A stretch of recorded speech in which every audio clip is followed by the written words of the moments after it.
Everyone. Hi, Valentina. Hello, Evelina. Hello, everyone. Welcome. So, welcome to Research Insights with Elite Mind. And this time we are looking into the topic of AI impact on employee health and well-being. So we are doing the session a little bit later than usual because guess what? Very topical. we have been we have been attending some training on AI for our team, which has been really insightful, and I think definitely we are very much in agreement with our team that unless we are upgrading our ways of working and operations in line with the latest technology, we will be left behind by the competition. And as a company overall, there's a lot of benefits there. So definitely we are on board. We are using it in our team, and we are using it as a tool in our business. But definitely with that, it brings a lot of questions and challenges. And for us, working in this kind of employee health and well-being space, that's the question that we wanted to pose back to you and look at, how do you think AI is affecting the future of health and well-being as an industry, but also how does it affect each individual? So we really want to look at some of those risks, some of the benefits of using AI, some disadvantages, and look at it from business perspective and individual perspective. So we'd love to hear questions. How is AI affecting you personally? Is it affecting your business? And we'd love to have a little bit more of a discussion on this topic. So yeah, Valentina, how are you feeling? What are your thoughts so far after the training that we have done? And, what are your reflections on it? Certainly. I mean, I think overall you're absolutely right. I think that we need to be learning how to incorporate AI into our businesses. I mean, simply for the fact that it's an accessible technology that can really reduce a certain number of work or certain amount of workload, but also kind of enable you to gain expertise that otherwise you would have to search for and pay for humans to do. And to dramatically reduce that seems like a no-brainer. I suppose the investment is then equipping yourself with the skills and the knowledge to use it to its best, which I think is kind of the stage that we're at. But it's very exciting, and I think I'm kind of wondering what this will change in the landscape of mental health and well-being at work, and kind of how will it change the everyday tasks and everyday relationships between people as well. Yeah, absolutely. And I think that people element is crucial because I think, with every new technology, it's a threat in some ways, right? And I think in some ways it's a threat to some businesses. In some ways, it's creating a lot of opportunities for new development that will wipe out the competition, who will then simply be outperformed through these advantages. But what we often don't look at is what is the real cost, real human cost on all of this technology in terms of our health and well-being, right? And I think for me, I've been really kind of researching and keeping up to date to the new technology, and I'm always I know some of my friends laugh at me because I always have like legacy accounts of everything because I'm the first one to try, right? I'm as soon as something new comes up, I really want to try and play. I'm definitely not a tech person itself, but at the end of the day, like I'm leading a tech startup in a way right now, right? Yes, we are specializing in well-being and mental health, and yet unless we have the technology to scale it and to deliver it, we cannot exist in this modern environment. So it really brings this balance. And I think for me, it's also interesting from my personal perspective is how do you then lead this hybrid workforce? And when I say hybrid, it's not just working from home, but actually now we need to lead humans and technology, right? So what does this mean for the future of leadership? What does it mean for the future of culture and the safety and environment that you are created, right? And what does it mean for you, let's say as an employee, Valentina, if some instructions don't come from me, but it will come from my AI assistant who will give you the strategy and steps to follow, right? And what does that mean for our working relationship, right? Absolutely. I think it's really important to ask ourselves these questions because we quite rightly become very excited about these new technologies, the time that they'll save, the money that they'll save, kind of the new ideas they might generate that otherwise we might not be aware of, the information they have access to. But we also want to kind of look at how they will affect the things that we do currently have and that do have value, like our relationships. And so, having a working relationship with AI, with an AI bot, is a completely new field. And I think we're kind of starting to explore, even within the arts as well, what those kinds of relationships look and feel like. How well can an AI kind of build a rapport with you as a human, and or how much do we feel we're talking to a robot, and then what's the effect of that on our well-being? We know that we've suffered somewhat in terms of a sense of connection and a sense of belonging and community by doing more remote work, but that's also enabled certain freedoms as well that have contributed positively to our well-being here. So I think this is the question, what kind of freedoms will we be entitled to or granted by utilizing AI, but also what might we lose in the way of connection, sense of belonging or relationships?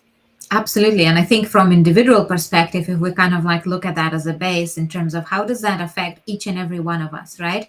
And I think now most people are still very ignorant about this, right? Yes, maybe we've logged on, maybe we played a little bit, with, a few questions and answers, but actually most people are still very ignorant about the impact of all of this on a world. And sometimes the media doesn't help because it kind of paints all of these kind of Armageddon level scenarios, right? It's the end of the world, AI will take over and it's going to be the end of humanity, So I think, it's very important that we really educate ourselves about this because, anything that we don't understand appears to us as scary, right? Anything that we are not aware of, it becomes this threat, like looming over us, and it's not helpful.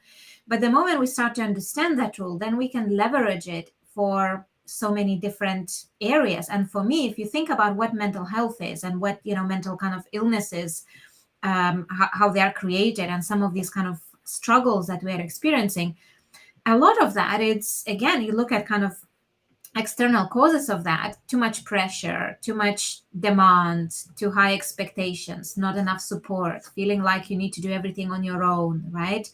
And also sometimes not having another sounding board to kind of validate your map of the world. And actually all of those things can be done by AI, right? So if I have some doubts and I think like, okay, I really don't see the way out, I really don't see any solutions, all I need to do is just to type in ChatGPT, like, how do I do this or that? And it gives me all amazing ideas and directions which I could take to then solve those problems. With productivity as well, there's so many tools that we can use to enhance our productivity. And obviously, Valentina, because we've used it for data analysis, for processing our research, for building strategies, for creating our unique policies, right? So there's a lot of things that can really take that workload of these very manual tasks and create that space for that human relationship, right? So I'd be very curious as well to hear from anyone who's listening, how have you tried using AI? To what capacity, to what extent it's helping you, to what extent do you feel it's maybe harming in some way? And kind of like, what are the kind of the benefits and cons of that? Because for me, I think the benefits are greater only if we know how to utilize that technology correctly. And I think as well as it's about, how can we fit that technology into our lives? Something that concerns me, I suppose, to a degree, is that more and more and more of our work is now oriented through screens. And there's huge costs to that. It's unnatural. There's a lot that we're then not getting from being stimulated by our environment. Different people need different levels of stimulation as well to function well cognitively. And actually doing all of your work through a screen can really impair certain types of cognition and certain types of thinking. So that's a question that's on my mind. And also, so then, in the answer to that, and those who are creating these models, how can that be accounted for? How can we build AI into our worlds in a way that it's not all funneled through a screen? There's also something about kind of, losing that, the creativity and the opportunity that comes with, so we've been learning today about how to structure and create prompts to get the best results and to kind of minimize or make the interaction with AI as efficient as possible. So that's, again, it's a learning another language. So there's an active translation that's happening there between what's going on organically in your mind or your behavior and your actions, and then what you're putting into this program. And so what's lost there in terms of our thinking and how we communicate, sometimes we communicate things in conversation with others that aren't what we end up asking, but we've spoken through our chain of thought in the conversation that actually also gives something that the end task or the end product doesn't have. So there's a handful of questions. Yeah, absolutely. I really like what you're saying here, Valentina, because I think there is a lot to learn from the process of communicating with AI, that we can actually learn about our own communication models that we use with other humans, right? Because so often, like, we ask questions and we don't get right responses, we're creating conflict, it leads to all these emotional outbursts. Of course, ChatGPT will not have that, but it will give you very incorrect responses and not what you expect, right? So just by learning, what are the most specific ways that I can ask this question in a way that I receive the most valuable information, is a very useful analytical skill to learn, that I think we can apply in those human interactions and look at, oh, okay, I'm not receiving the results that I would like from my colleagues, from my employees, and we always, Valentina, laugh at some of the surveys that, let's say, organizations put out when they're asking questions about the things that people don't know. So you cannot measure what you don't know, right? So if you say, rate your level of self-awareness, right? The most ignorant person, of course, will rate themselves the highest, and the person who's the most aware will say, I'm aware of all of these things. So of course, it's, it kind of distorted, right?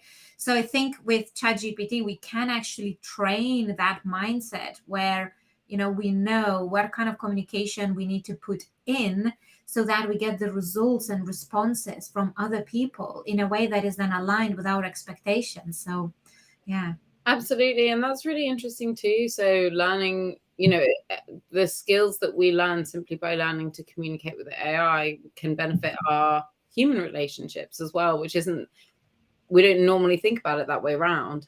And I think that is a really positive way to look at it, because we start to become more aware of even our own habits in communication, the bits of information we tend to miss out, or what we might spend too much time and energy on. And I think it's a really useful insight into those habits. But also, I wonder, again, when, depending on how AI develops, I really wonder how personalized it can become to learn our communication methods and how we tend to phrase things and the sentiments that might be behind our words, or what our kind of instructions might in a big picture reveal about what risks there might be in terms of our well-being. So, as an example, let's say we're always communicating in a particularly detail-oriented, small, narrowly focused way. maybe we might get a prompt later on back from the AI to say, maybe you should, have you thought about the big picture, or would you like to take a step back? Or let's say we're talking about things in a way that reveals a level of anxiety or stress, or there's a sense of urgency to what we're asking. And I think this is, again, and kind of when we're thinking about integrating well-being, organizational well-being into the use of AI, again, I'm kind of, I'm wandering off into the future here, but I'm wondering how that can be a kind of useful method for assessing or identifying risks that otherwise might not come up. Yeah, so this is great. And, I think definitely let's talk about AI based therapy and coaching bots, right? Because you're kind of touching on that, of utilizing AI as that coach, as somebody who can give you that feedback, as that kind of virtual therapist who can like hold the space and so on. And there's very interesting aspects there because, when you ask people, would you rather speak to human or would you rather speak to the robot, essentially, right? Most people actually say, of course, I would always choose to speak to human being. However, when we actually analyze the data in terms of how people engage with technology and how people engage online with different chats that have real human on the other side versus the ones that have kind of like semi-automated or AI based conversations, it's actually the opposite, because people who are engaging with that tech, they end up being much more honest and much more transparent, because there is this kind of lack of perceived judgment. And from kind of coach therapist point of view, we know that so often people don't tell us the truth to a certain degree, because they often tell us what we want to hear, right? And just by the nature of the human relationship, just by the nature of the trust and building rapport, we want to impress, we want to be liked, we want to kind of fit into the expectations of what is expected of me in this kind of scenario. And it actually limits our capacity to be truly honest and authentic and be ourselves. Now, when you know that there isn't that human there is only that AI chatbot, for example, or a virtual coach, people end up actually being much more honest, because it becomes like it's a conversation with myself, right? So with myself, I can be much more honest. And now it's just a tech rephrasing and paraphrasing and reflecting on what I've done and giving me some tips to become better. So it's been very interesting because, we think that we prefer humans, but actually in reality, when you look at the data, people are much more honest and much more authentic with the chatbots, because it becomes like they are speaking to themselves in a way.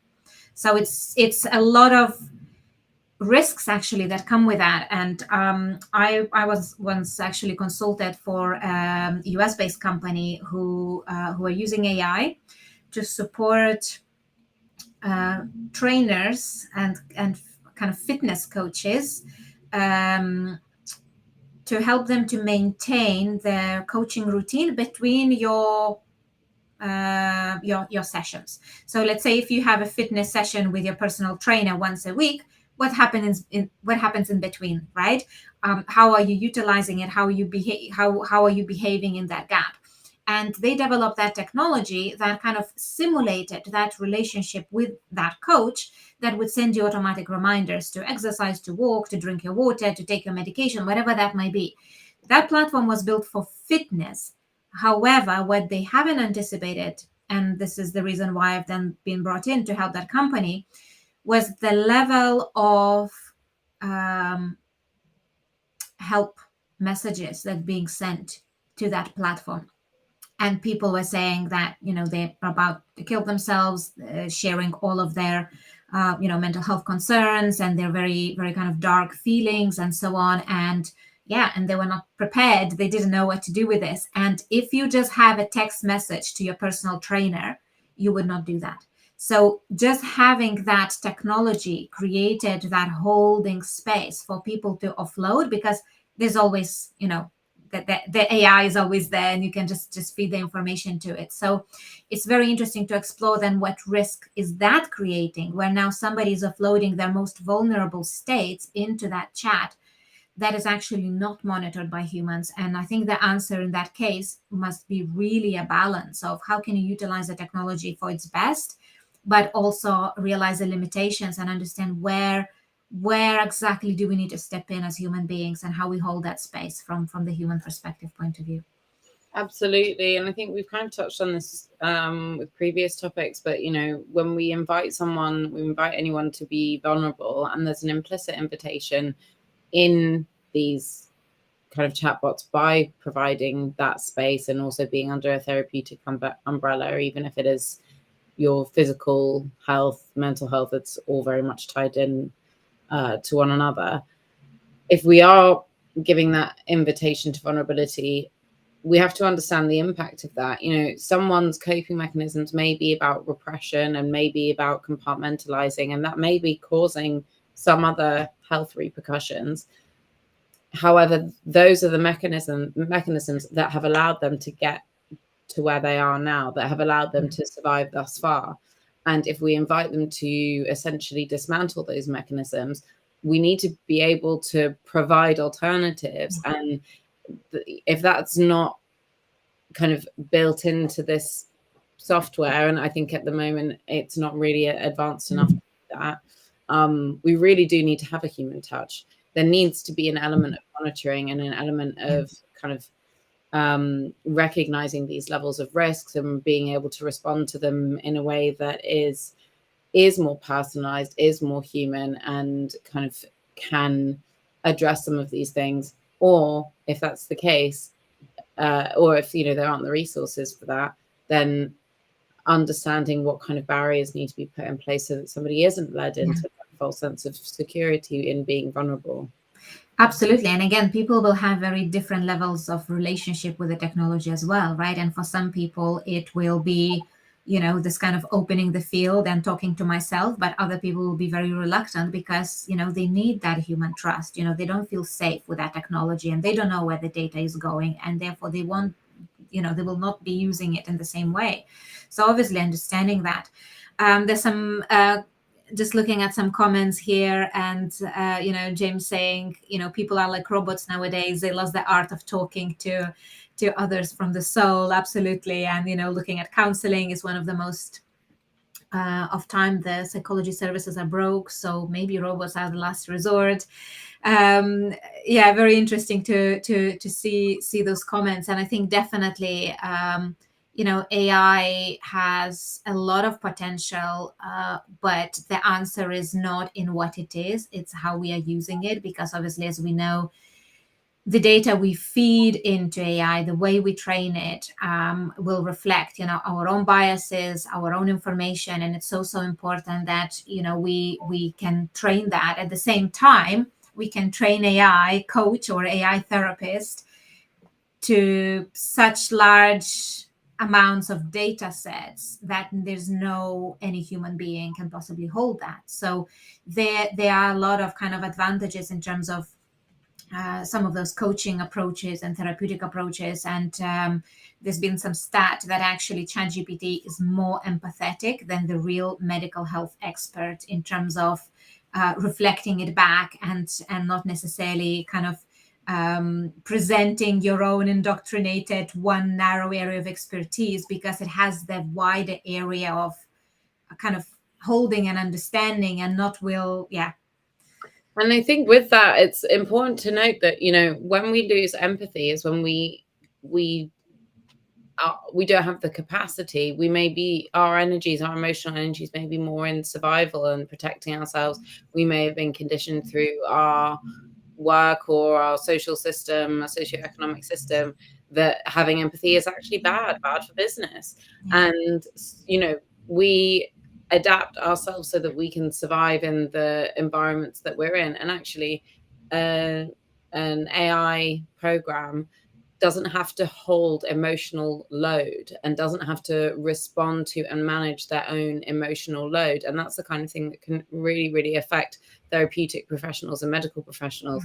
But I think what's really coming out of this is that, and it's something that we've learned through COVID, kind of we reverted to everyone remote working. And at first, everyone was like, this is fantastic. Let's all live like this forever. We can go. We don't need any offices. It's, idealizing this lifestyle. And then we learned that actually there is really a lot to be said for office working. It's come out that kind of you actually learn a lot passively from being in an office and hearing conversations, being able to ask questions more informally and directly, having those social relationships with your peers. And so what we've ended up with is a hybrid model. And I think this is exactly what will happen with AI, is that we will end up with hybrid models. It won't be a situation where all therapies are delivered by AI bots. And even when there's safeguarding concerns or things like that, that will be managed only by AI. There will always need to be a human touch. Yeah. Because we are humans, we can't get away from that. And I think we don't want to get away from that. But I think it's important to recognize that it's not one or the other being the right answer. It's about how one works with the other to create the best possible solution for the problems that we're encountering. Absolutely. I see some comments here. So just reflecting on this, saying people need action, not just words. Better leadership in society is good people are putting band-aids on deep and damaged wounds. Also saying a lot of YouTube videos are on AI. I heard a fake Morgan Freeman earlier. Yeah. So actually, reflecting on this, when you look at kind of the risks of AI and kind of the threats that it has on specific jobs, for example, right? And, the creative industry is probably affected by this the most, because now you can, replicate any person in a video. You can replicate their voice. You can replicate, so much using that kind of, deep fake technology and so on, that it becomes really difficult to differentiate, whether this is the real image of this real person, or this is AI generated construct. But also, I think, the fact that we don't know, it threatens a lot of people in some of those creative jobs. And when we look at it, it's, again, I think the answer is, again, in that kind of creative integration, where we don't use the tech to replace our human creativity, to replace what we do. We actually use it to enhance some things that we are already doing, and kind of complement on other things that only humans could do.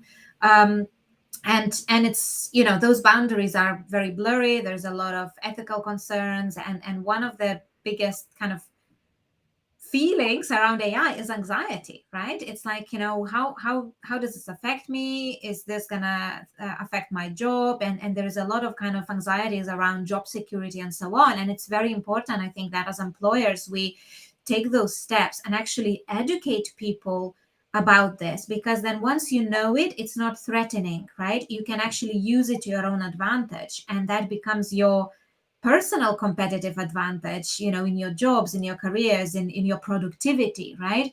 So I think, again, it's looking at, we really need to kind of shift this perception of this is, a threat, and this is damaging, and this is harmful, but actually look at, okay, where are the benefits? How can we integrate it? How can we enhance the human aspects of it? And what are the risks along the way that we have to address? And what are the pitfalls and biases that we need to be aware of? And they're not anyhow different to any other kind of human biases, because we are all biased. We all have judgments, criticism, limited knowledge, very specific areas of expertise that we're pushing through, right? So I think, I think really there is a lot to learn, and there's a lot to explore. And yeah, for us as a company, we are embracing it, and we are exploring it, and we are playing with it, and seeing how can it become our competitive advantage. But at the same time, we need to be aware of the risks, and actually we are then helping our clients to navigate that shift, because again, that's part of organizational change, right? We are employee experience designers at the end of the day, right? We are creating those cultures, those safe spaces for employees. So we have to be very much we have to be aware of how people are feeling about this and help them to include that technology in organizational change and facilitate those processes too. That's it, and include it in a way that is inclusive.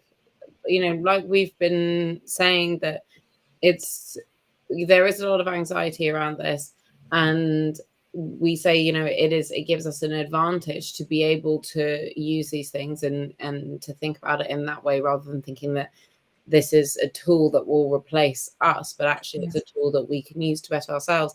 But I think it's really important to recognize here that not everyone is going to have the type of brain or cognitive abilities or type of attention that is going to respond well to this kind of tool. It's like not everyone is a painter, not everyone is a coder. We all have skills and abilities that are better suited to us.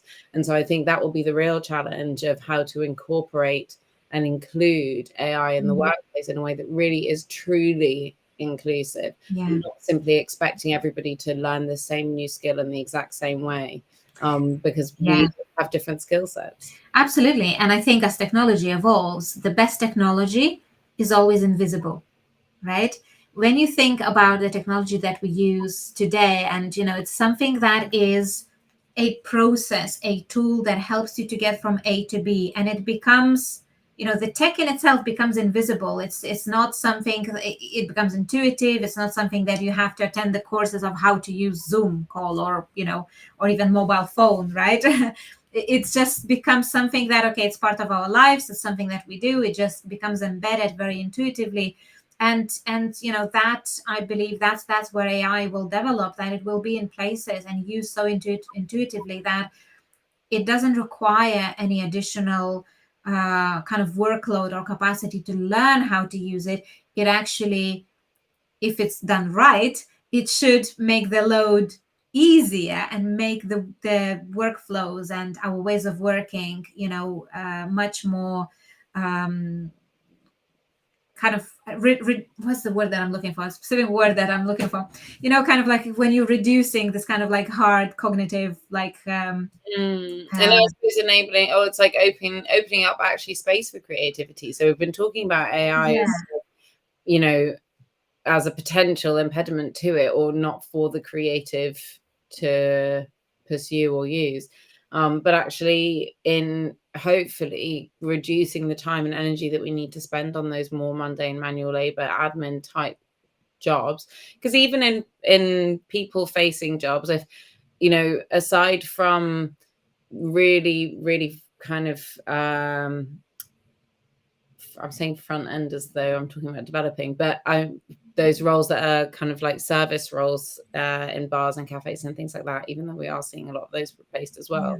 But a lot of roles, even with therapists and human facing roles, that's what I was thinking, or human facing, is there's an element of admin, there's an element of kind of organizing and scheduling and all of these things. And actually, the more we can utilize technology for us to do the things that we really don't want to do, and actually to expedite a lot of those processes, and hopefully frontline, thank you, James, then hopefully we will free up time and energy that we can actually use then on the things that we are best at, and really maximize what we can get from everyone in a company, in a society, because we're allowing them to use their skills to their best. Absolutely. And I think, in terms of kind of overall well-being and mental health in a long term, it has huge capacity to free up time for looking after our own health and well-being, right? If we can really automate and systemize a lot of these automatic, cognitively heavy tasks, and outsource a lot of those things to automation, we have more time for relationships, we have more time for creativity, we have more freedom to do other things. And again, just in terms of like how much time it can save us, even doing the same task, that has huge implications for well-being, as we are so kind of time poor in our society, right?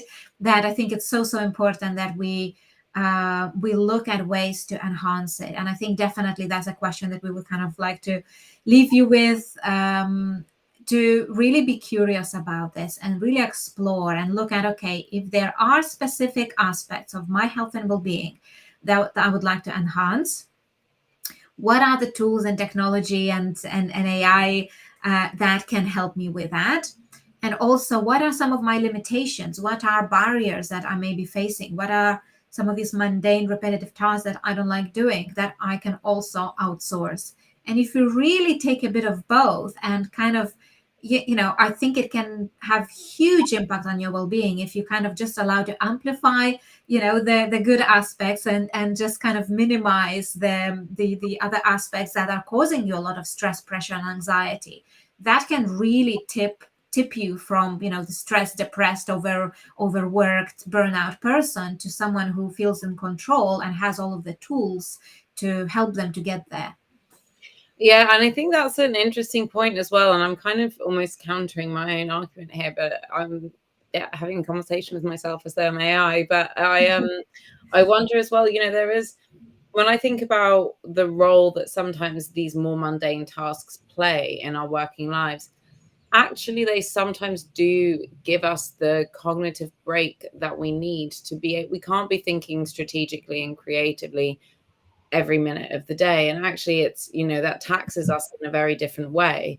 There's a lot to be said for actually sometimes the level of mindfulness that you can get from engaging in a repetitive, mundane task. A lot of, when we think about even agrarian societies where much more of the day was repetitive, mundane tasks, but actually what that does is it allows your mind to wander in a freer way than if you have to be wholly focused on the task at hand.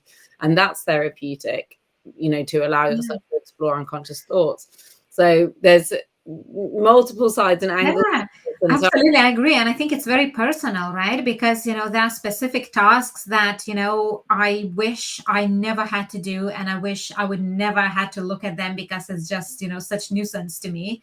And then yet there are some other things that, I want to enhance and I want to do more of, right? Like creativity and, writing content, right? It's like, I want more space and creativity and ideas for that. And I really want to get rid of some of the mundane, admin tasks. So absolutely. And I think it's really personal in terms of what do you personally need? What works for your health and well-being? And again, it all starts with self-awareness, right?